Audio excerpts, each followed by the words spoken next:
കുട്ടി ആത്മഹത്യ ചെയ്യല്ല വേണ്ടത്, തന്നെ തട്ടിക്കളയണം, എന്നിട്ട് അന്തസ്സായിട്ട് ജയിലിൽ പോകണം. ഹസനിക്ക, അത്ര വലിയ ദ്രോഹമല്ലേ താൻ ആ കുട്ടിയോട് കാണിച്ചത്? അറിഞ്ഞുകൊണ്ടല്ലോ ഹസനിക്ക. മാത്രമല്ല ഞാൻ അതിന് പ്രായശ്ചിത്തം ചെയ്യാൻ തയ്യാറുമാണ്. എന്ത് പ്രായച്ചിത്തം? എന്തും. എങ്കിൽ താൻ അവളെ കെട്ടിക്കോ. ഹസനിക്ക, തമാശ പറയാൻ നേരവും കാലമൊക്കെ ഉണ്ട് കേട്ടോ. ജോലിയും കളഞ്ഞ് കല്യാണം മുടക്കി ചീത്തപ്പേരും കപ്പിച്ചിട്ട് പിന്നെ ആ കുട്ടി എന്ത് ചെയ്യും? ഒരു ജോലി ശരിയാവുന്നവരെ അവളെ എവിടെയെങ്കിലും താമസിപ്പിക്കാൻ പറ്റുമെന്ന് ചോദിക്കാനാണ് ഞാൻ വന്നത്. ഹസനിക്കയുടെ വീട്ടിലാവുമ്പോ. അതെന്താ തന്റെ വീട്ടിൽ താമസിപ്പിച്ചാൽ? എന്റെ വീട്ടിലാവുമ്പോ അമ്മ, ചേട്ടത്തി, പിന്നെ എന്റെ ഭാര്യ അവരൊക്കെ തെറ്റിദ്ധരിക്കും. എനിക്കും ഉണ്ട് ഭാര്യ, ഉമ്മയും ചേട്ടത്തിയും ഒക്കെ. അവർക്കും അറിയാൻ തെറ്റിദ്ധരിക്കാൻ. അപ്പൊ പിന്നെ എന്ത് ചെയ്യും? എന്ത് ചെയ്യും? എന്ത് ചെയ്യും? എന്ത് ചെയ്യും? എന്ത് ചെയ്യും? എന്ത് ചെയ്യും? എന്ത് ചെയ്യും? എനിക്ക് ഒന്നും ചെയ്യാൻ പറ്റുമെന്ന് തോന്നുന്നില്ല. ഹസനിക്ക അല്ലാതെ ആരുമില്ല എന്നെ ഈ ദുർഘടത്തിൽ നിന്ന് രക്ഷിക്കാൻ. അങ്ങനെയാണെങ്കിൽ ഒരു വഴിയുണ്ട്. എന്ത് വഴി? ആ വഴി ശരിയാവത്തില്ല. ഏത് വഴിയായിരുന്നു? ആ വഴി ശരിയാവത്തില്ലെന്നേ. ആ വഴിയൊന്ന് പറ. ശരിയാവാത്ത വഴി തന്നോട് പറയുന്നേ. ഒരു ജോലി കിട്ടുന്നത് വരെ ആ കുട്ടി എവിടെങ്കിലും ഒന്ന് താമസിപ്പിക്കണം, അത്രല്ലേ ഉള്ളൂ. അതെ, അത്രേ ഉള്ളൂ. അതത്ര എളുപ്പമല്ല. ഒന്നാമത് ഇതൊരാൺകുട്ടിയല്ല, അതാണല്ലോ പ്രശ്നം. രണ്ടാമത് ആ കുട്ടിക്ക് തൊട്ടാ പൊട്ടുന്ന പ്രായമാണ്. അതിന് തൊടുന്നത് എന്തിനാ?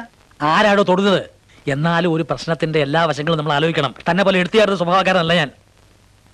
തന്നെ എനിക്ക് അങ്ങനെ കൈയൊഴിയാനും വയ്യ. പിന്നെ അല്പം കുഴഞ്ഞു മറിഞ്ഞ ഒരു വഴിയുണ്ട്. അത് സാരമില്ല.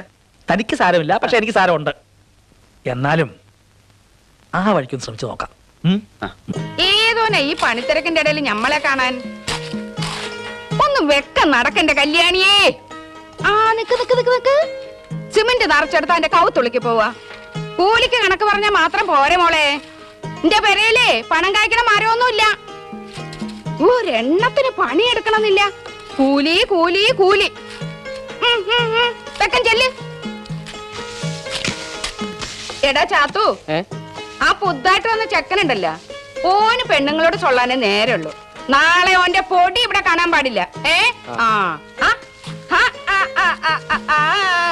സുൽത്താനായിരുന്നാ ജു മയ്യത്തായി എന്നാണല്ലോ ഞമ്മള് കരുതിയത്. ജിളിക്കണ്ടാസാ. നിലമ്പൂരിന്ന് മരം ലേലം വിളിച്ചെടുക്കാന്ന് പറഞ്ഞു, പറ്റിച്ച്. കൊണ്ടോട്ടിന്ന് നല്ല ആശാരിമാരെ കൊണ്ട് തരാന്ന് പറഞ്ഞു, അതും പറ്റിച്ച്. ഇപ്പൊ എന്തിനാ ജി വന്നത്? അതെ സഫിയത്ത, എനിക്ക് പെട്ടെന്ന് മംഗലാപുരം വരെ ഈ നോണ എന്റെ കെട്ടിയോളോട് പറഞ്ഞു, ഓള് വിശ്വസിക്കും. അല്ല വേണ്ട വേണ്ട വേണ്ട, അന്റെ ഒരു സഹായം ഇനി ഞമ്മക്ക് വേണ്ട. മരവും കിട്ടി, ആശാരിമാരെ ഏർപ്പാടാക്കി. അയ്യോ, ഞാൻ എല്ലാം പറഞ്ഞു ഉറപ്പിച്ചിരുന്നതാണല്ലോ. അസോജ്യന്റെ കയ്യിൽ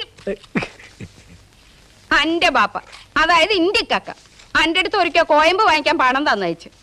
ആ പണം കൊണ്ടുപോയി ഹോട്ടലിൽ നിന്ന് ബിരിയാണി വാങ്ങി തിന്നു. ചോദിച്ചപ്പോ പറഞ്ഞതാ ഒരു കുസ്തഡോയ്ക്ക് ധർമ്മം കൊടുത്തു. പാവക്കാക്ക അത് വിശ്വസിച്ചു. ഞമ്മൾ എന്നെ വിശ്വസിക്കില്ല മോനെ.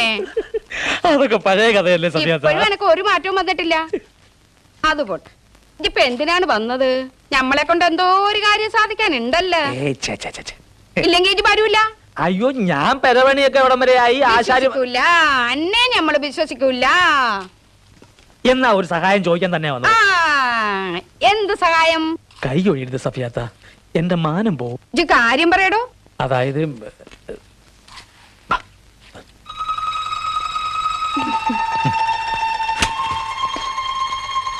ഇതെന്താണ് പുയ്യാപ്പിളയും പുയ്യണ്ണോ അവിടെ ഇവിടെ ആയിട്ട് നിക്കണത്? സാരില്ല മോളെ, ഇജ്ജ് ബേജാറാവണ്ടെന്ന്, നേരെയാവും. എന്താടോ ഇത്? അനക്ക് നല്ല തണ്ട് നടി ഉണ്ടല്ല. സ്നേഹിച്ച പെണ്ണിനെ വീട്ടിൽ കയറ്റാത്തോടെ മോന്ത കെട്ടി രണ്ട് കൊടുത്തോടെ എനക്ക്. അല്ല പിന്നെ കേറി വരി, അകത്തൂത്തിരിക്ക. നിങ്ങൾ രണ്ടുപേരും ഭാര്യയും ഭർത്താവുമാണ്. കല്യാണം രജിസ്റ്റർ ഓഫീസിൽ വെച്ച് വീട്ടിൽ കയറ്റാൻ നിവൃത്തിയില്ലാത്തോണ്ട് അങ്ങോട്ട് പോയില്ല. അങ്ങനെ പറയാൻ വരി, കേറി വരീന്ന്. ആ നിക്ക് നിക്ക് നിക്ക്, നിക്കാതെ കഴിഞ്ഞ് പുയ്യാപ്പിളയും പുയ്യണ്ണും ആദ്യമായിട്ടൊരു വീട്ടിൽ കയറി വരികയല്ലേ. അത് ഹിന്ദുക്കട മുറ പോലെ തന്നെ ആയിക്കോട്ടെ. വലതുകാല് വെച്ച് കയറി. വലതുകാല് വലതുകാല് വലതുകാല്. ഇങ്ങോട്ട് ഇരിക്ക. പാലുണ്ടാവോന്ന് അറിയില്ല സാ. സുലൈമാനി മതിയാ? മതി മതി മതി. കുത്തിരിക്കേ. എന്തിനാ ഭാര്യയാണ് ഭർത്താവെന്നൊക്കെ പറയാൻ പോയത്? ഒരു വിശ്വാസം വരണ്ടേ? ഇന്ന് എന്റെ പെങ്ങളാണെന്ന് പറയുന്നില്ലേ? പെങ്ങളാന്ന് പറഞ്ഞാൽ സഫിയാത്ത എന്നെ സംശയിക്കും. ഞാനും ഈ കുട്ടിയും തമ്മിൽ, മനസ്സിലായില്ലേ? വീട്ടുകാർക്ക് ഇഷ്ടമില്ലാതെ കല്യാണം കഴിച്ചുകൊണ്ട് തൽക്കാലം വീട്ടിൽ കയറാൻ നിർത്തിയില്ല, അത്രേ പറഞ്ഞിട്ടുള്ളൂ. ഏയ്, ഇത് തീരെ ശരിയായില്ല. അപ്പൊ സഫിയാത്ത എന്നെ സംശയിച്ചോട്ടെന്നോ? ഈ കുട്ടിയുടെ ഭർത്താവാണോ ഞാൻ? എന്റെ പൊന്നു നായരെ, നിങ്ങൾ ഈ കുട്ടിയുടെ ഭർത്താവല്ല. പക്ഷെ ഇപ്പൊ സുലൈമാനി എടുക്കാൻ വേണ്ടി അകത്തോട്ട് പോയ ആ സാധനം ഉണ്ടല്ലോ സഫിയാത്ത, അതൊരു വിളഞ്ഞ വിത്ത. എന്നെ പറ്റി വല്ല സംശയം തോന്നിയാൽ എന്റെ കുടുംബം കുട്ടിച്ചോറാക്കും. സ്നേഹിക്കുന്നവർക്ക് മാലാഹയും ശത്രുക്കൾക്ക് പിശാചുമാണ് സഫിയാത്ത. പാലുണ്ടായിരുന്നടാ ആസ. അതേതായാലും നന്നായി. എനിക്കടാ മോളെന്താ ഇങ്ങനെ കെട്ടിയന്റെ അടുത്തല്ലേ ഇരിക്കേണ്ടത്? അങ്ങോട്ട് ഇരിക്ക്. അത് ശരി. ഇങ്ങോട്ടിരിക്കെ. ഓ സ്നേഹത്തിനൊന്നും നമ്മളെതിരല്ല. പക്ഷേ ഉമ്മാനെയും ബാപ്പാനെയും സങ്കടപ്പെടുത്താൻ പാടില്ല. എന്താണോ എന്റെ പേര്? പേര് കൃഷ്ണൻകുട്ടി. കൃഷ്ണൻകുട്ടി. ആ ഭാര്യന്റെ പേര് ജാനു. ജാനു എന്നും ജാനകി എന്നൊക്കെ മാറി മാറി വിളിക്കും. ഇല്ല കൃഷ്ണൻകുട്ടി?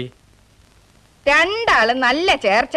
അപ്പൊ ഞാൻ ഇറങ്ങട്ടെ. എങ്ങനെ എങ്ങനെ ആ, അല്ല സഫിയാത്ത, പിന്നെ ഈ കൃഷ്ണൻകുട്ടിക്ക് കൊച്ചിയിലാണ് പണി. ലീവില്ല. ഇന്ന് രാത്രി അവിടെ ചെന്നില്ലെങ്കിൽ പണി പോവും. റബ്ബേ, ഞമ്മൾ എന്താണ് ഈ കേക്കണത്? നിക്കാഹ് കഴിച്ചിട്ട് പെണ്ണിനെ ഒറ്റക്കിട്ടിട്ട് ഇന്ന് തന്നെ പോകാനാ? അത് പറ്റൂല. ഇല്ല കൃഷ്ണൻകുട്ടി, അത് ശരിയാവൂല. എനിക്ക് ഉടനെ പോയേ പറ്റൂ. ആ, അവിടെ ചെന്ന് ലീവ് എടുത്തിട്ട് കൃഷ്ണൻകുട്ടി നാളെ തന്നെ ഇങ്ങ് വരും സഫിയാത്ത. നാളെയൊന്നും എനിക്ക് വരാൻ പറ്റില്ല. കൊച്ചിയിൽ എന്ത് പണിയാണ്? കൊച്ചിയില് ഈ ചരക്കുകൾ വാങ്ങിക്കുക, കൊടുക്കുക, അങ്ങനെ പല പല ബിസിനസ്സുകളാണ്. നിവൃത്തിയില്ലാത്തോണ്ടല്ലേ സഫിയാത്ത. കൃഷ്ണൻകുട്ടി പോയിട്ട് തിരിച്ചു വരും. എന്താ മോളെ ഇജ്ജൊന്നും മിണ്ടാത്ത്? ഇന്ന് പോണ്ടാന്ന് പറയ്. പോയി നോക്കൂ. അവിടെ നിക്കടോ. അന്റെ പെണ്ണിനോട് സ്നേഹത്തിൽ രണ്ട് വർത്താനം പറയാണ്ട് പോക. പറഞ്ഞോളൂ, രണ്ട് വർത്താനം പറഞ്ഞോളൂ. ആ, അങ്ങോട്ട് തിരിഞ്ഞിക്കട നമുക്ക്. ഞാൻ പോയിട്ട് വരട്ടെ.